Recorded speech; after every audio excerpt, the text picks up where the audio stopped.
할렐루야. 오늘도 주님의 은혜 가운데 살아가고 계신지요?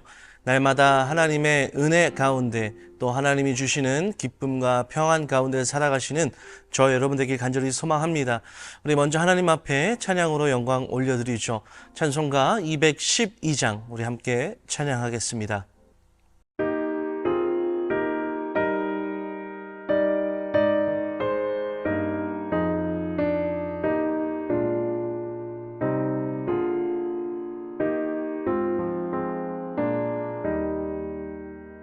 겸손히 주를 섬길 때 괴로운 일이 많으나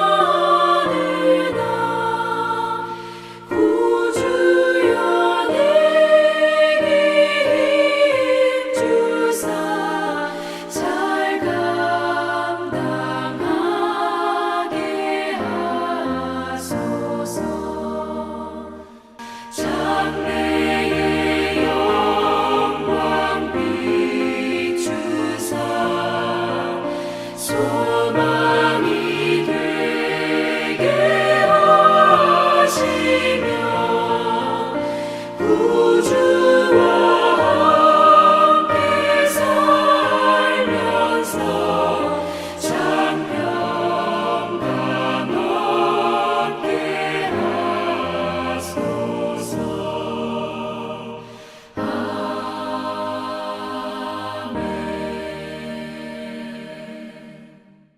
함께 나누실 말씀은 누가복음 14장 7절로 11절까지 말씀입니다.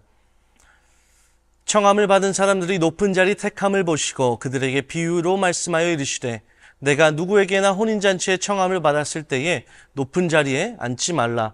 그렇지 않으면 너보다 더 높은 사람이 청함을 받은 경우에 너와 그를 청한 자가 와서 너더러 이 사람에게 자리를 내주라 하리니 그때 내가 부끄러워 끝자리로 가게 되리라. 청함을 받았을 때 차라리 가서 끝자리에 앉으라. 그러면 너를 청한 자가 와서 너더러 벗이어 올라 앉으라 하리니 그때에야 함께 앉은 모든 사람 앞에서 영광이 있으리라. 무릇 자기를 높이는 자는 낮아지고 자기를 낮추는 자는 높아지리라. 아멘. 복음의 역설 시리즈 마지막 시간입니다. 오늘은 높아지는 비결이라는 주제로 복음 안에 담겨져 있는 역설의 메시지를 함께 살펴보길 원합니다. 사람은 누구나가 다 높아지길 원합니다. 자신의 평판이나 사회적 위치, 재력이 낮아지는 것을 반기는 사람은 없을 것입니다. 예를 들어서 20대 사회 초년생들이 사회생활을 시작하면서 회사에서 열심히 일하죠. 밤낮 없이 열심히 회사에서 일을 합니다. 왜 그렇게 열심히 일을 할까요?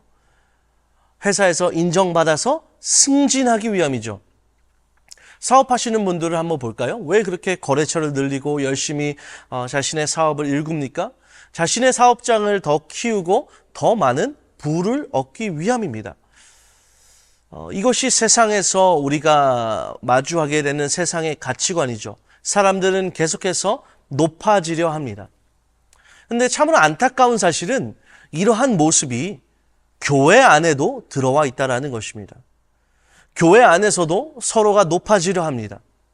직분을 계급화하여 집사가 되고 권사가 되고 장로가 되면 자신의 지위가 더 높아지는 것처럼 여깁니다.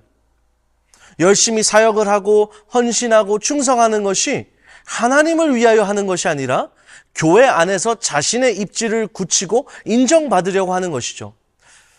예수님께서는 너희는 세상의 빛이라 라고 말씀하시는데 자꾸만 우리는 교회 안에서의 빛이 되려고 노력한다라는 것입니다. 그러나 복음은 우리에게 뭐라고 말씀합니까? 낮아지라고 말씀합니다. 오늘 본문에 예수님께서는 아주 적나라하게 분명하게 말씀하십니다. 너희가 높아지려 할 때 결국 낮아지게 된다라는 것이죠. 그리고 우리가 낮아질 때 하나님께서 우리를 높이실 것이다 라고 말씀하시는 것입니다. 야고보서 4장 10절은 이렇게 말씀합니다. 주 앞에서 낮추라. 그리하면 주께서 너희를 높이시리라. 아멘.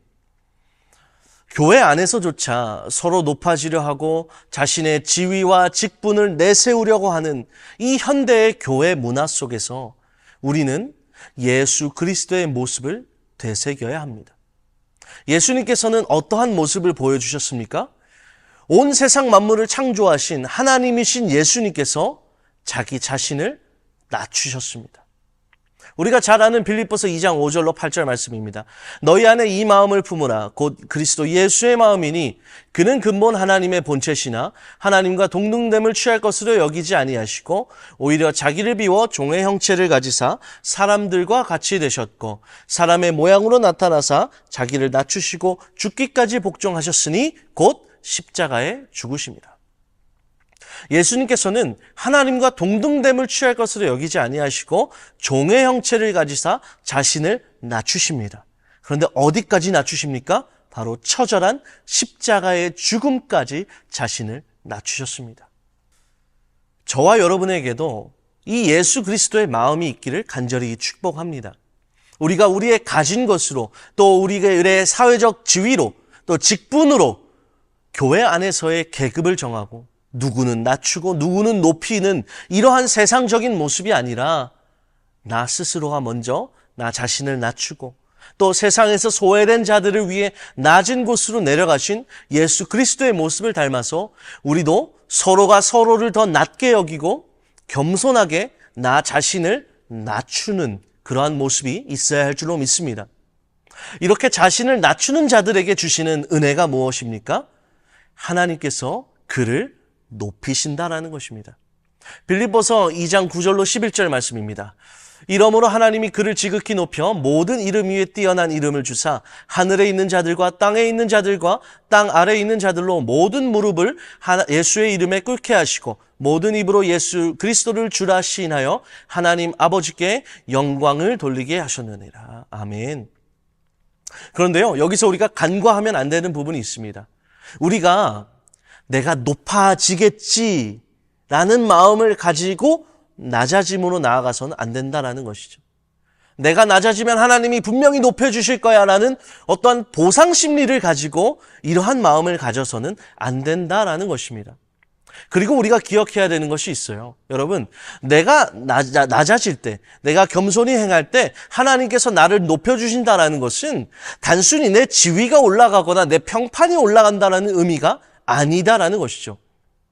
낮아진 그 자리에서 내가 높아진다라는 것의 참된 의미는 나의 낮아짐을 통해서 결국 하나님의 영광이 선포되고 하나님의 이름이 높임을 받으신다라는 것입니다. 빌립보서 2장 9절로 11절을 다시 보실까요? 예수 그리스도께서 십자가까지 낮아지심으로 결국 어떻게 되었다라는 것입니까? 물론 하나님께서 예수님을 높이셨죠. 그러나 그것이 이 말씀의 중심이 아니다라는 것입니다. 결국 모든 입으로 예수를 구주로 시인함으로 말미암아 하나님 아버지께 영광을 돌리게 된다라는 것입니다.